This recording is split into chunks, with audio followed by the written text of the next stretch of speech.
ततो युद्धपरिश्रान्तं समरे चिन्तया स्थितं रावणं चाग्रतो दृष्ट्वा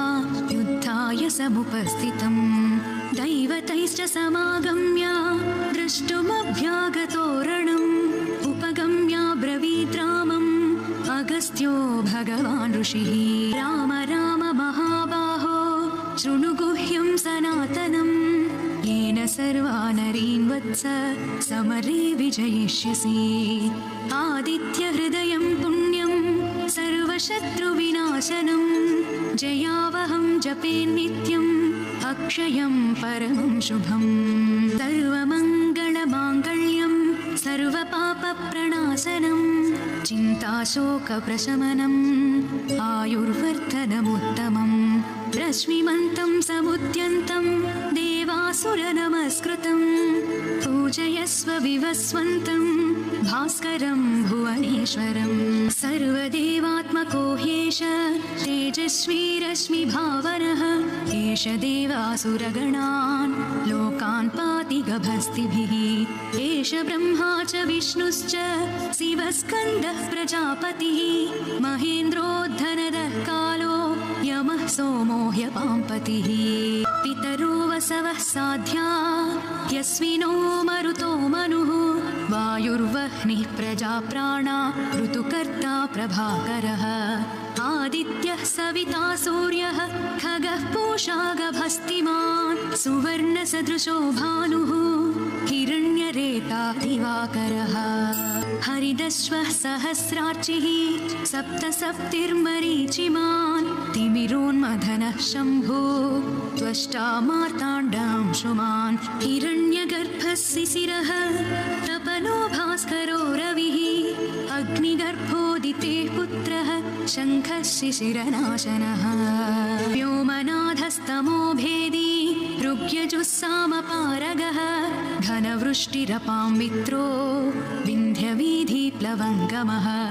आतपी मण्डली मृत्युः पिङ्गळः सर्वतापनः कविर्विश्वो महातेजाः रक्तः सर्वभवोद्भवः नक्षत्रग्रहताराणाम् अधिपो विश्वभावनः तेजसामपि तेजस्वी द्वादशात्मन् नमोऽस्तु ते नमः पूर्वाय गिरये पश्चिमायाद्रये नमः ज्योतिर्गणानां पतये दिनाधिपतये नमः जयाय जयभद्राय हर्यस्वाय नमो नमः नमो नमः सहस्रांशो आदित्याय नमो नमः नम उग्राय वीराय सारङ्गाय नमो नमः नमः पद्मप्रबोधाय मार्ताण्डाय नमो नमः ब्रह्मेशानाच्युतेशाय सूर्यायादित्यवर्चसे भास्वते सर्वभक्षाय रौद्राय वपुषे नमः तमोघ्नाय हिमघ्नाय शत्रुघ्नाय मितात्मने कृतघ्नघ्नाय देवाय ज्योतिषां पतये नमः तप्तचामीकराभाय वह्नये विश्वकर्मणे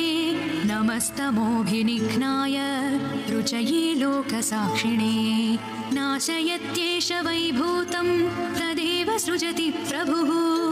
पायत्येष तपत्येष वर्षत्येष गभस्तिभिः येष सुप्तेषु जागर्ति भूतेषु परिनिष्ठितः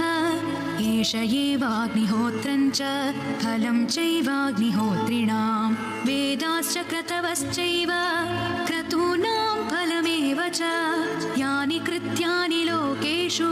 सर्व एष रविः प्रभुः येन मापत्सु कृच्छेषु कान्तारेषु भयेषु च कीर्तयन् पुरुषः कश्चिन्नावसीदति राघव पूजयस्वैनमेकाग्रो देवदेवं जगत्पतिम् एतत्त्रिगुणितं जप्त्वा